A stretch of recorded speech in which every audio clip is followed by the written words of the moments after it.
Okay, today's video is going to be things I would tell my younger self now. Like, today is... Okay, so things I would tell my younger self are, go with your intuition.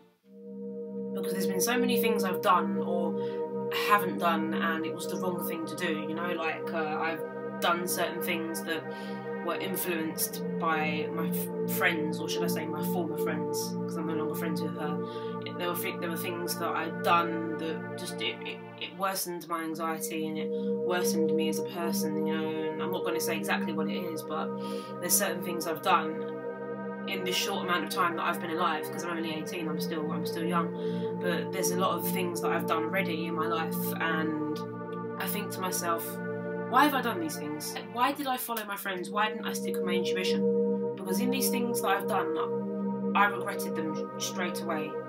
So some more things I'd like to say that I'd probably tell my younger self. I'd probably tell my younger self, spend more time with family, because before you know it, certain family members will manifest illnesses within their body and they will die, and, you know, something may happen to them.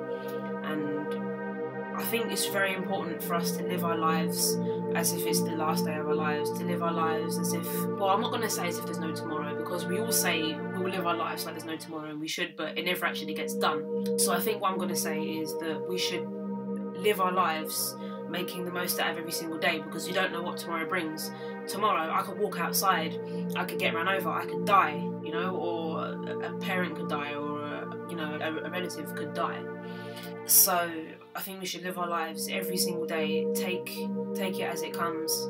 Don't keep negative people in your life. Trust me, they will just bring your whole vibe down. And to be honest, I wouldn't say I'm completely negative, I wouldn't say I'm completely positive. I don't quite know where I am, because obviously I can't observe my own vibration, but I feel that I'm somewhere in the middle. I wouldn't say that I'm a pessimist anymore, but I wouldn't say that I'm an optimist yet. I'd say that I'm a realist, so I'd say somewhere in the middle between optimism and pessimism.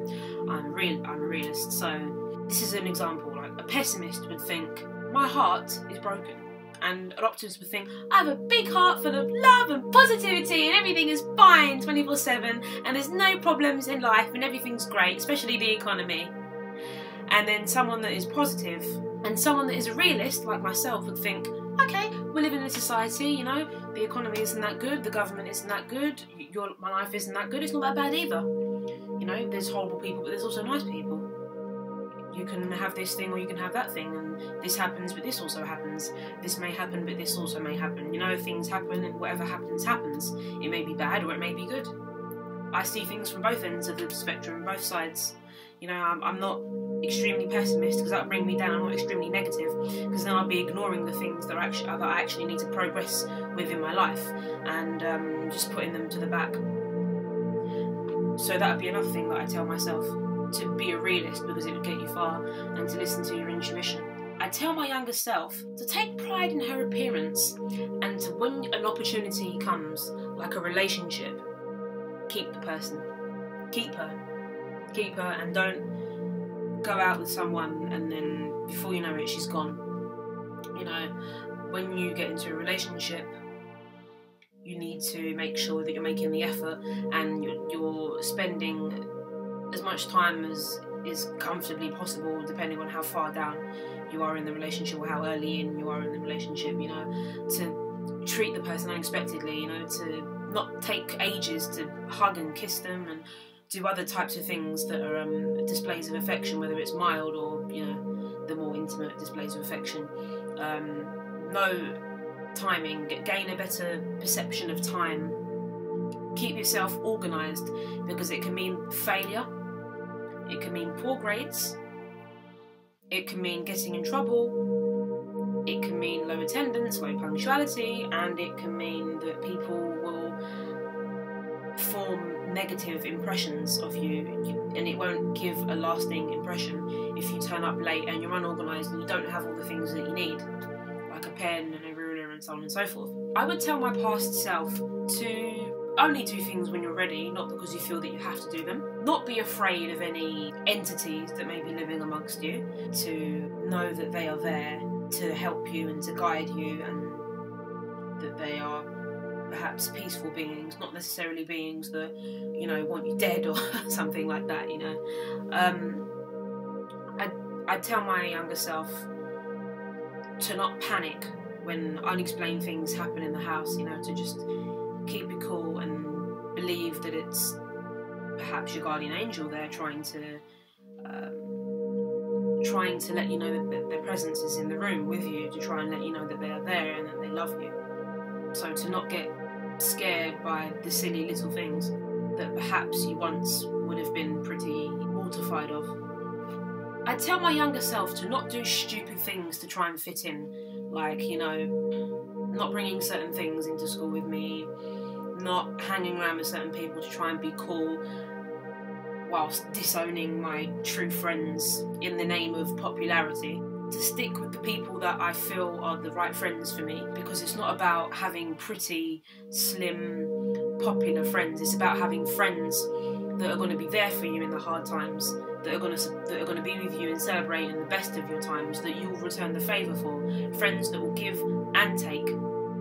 I will also tell my younger self to not hang around with people and to not go chasing after friends, so-called friends, that do not make the equal effort in the friendship. To not call and text and put all that effort into, you know, trying to impress someone or trying to message someone that I perhaps found attractive at the time or that I was interested in dating, and to not go and chase after my friends, or as I said, friends, because a lot of people have come and gone in my life, and I've found that I haven't actually had very many permanent friends that have sticked around, and they usually say, well, it's because you don't really make the effort with me, when the reality is I actually make the effort with my friends, and I have found myself making a lot of the effort with my friends.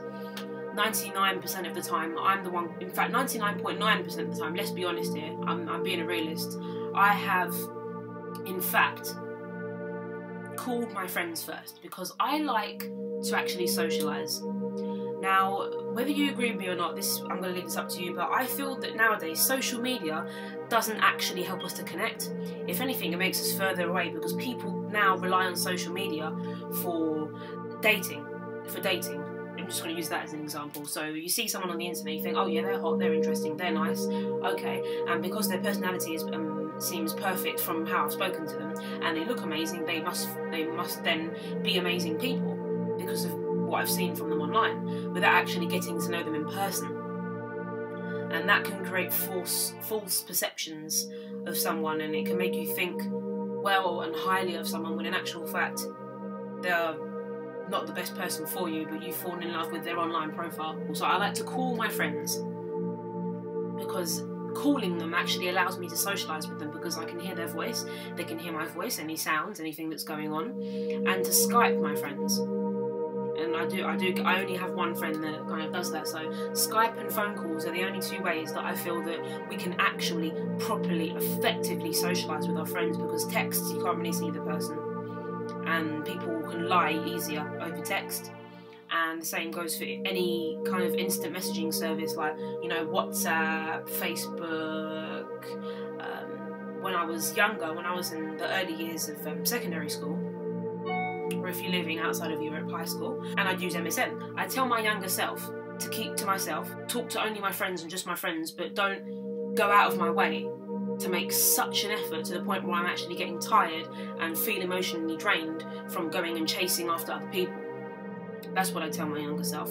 The last thing I tell my younger self is to stand up for yourself, because a lot of people look down on me, and it's not just people that go to the same college as me, it's not just family members, it's not just, you know, social acquaintances, but, you know, a lot of older adults, and even when I was a child, a lot of adults at the time kind of looked down on me, because the only thing they have against me is their age. They weren't, you know, intelligent, they weren't actually decent people, they had a massive ego, an inflated ego, you know, they weren't actually decent people. The only thing that they had against me was age, so they would be like, I'm older than you, therefore I'm better, and I'm stronger, and I'm this, and I'm that, just simply because of an age, because of a number that goes to my identity. I'm therefore better than you.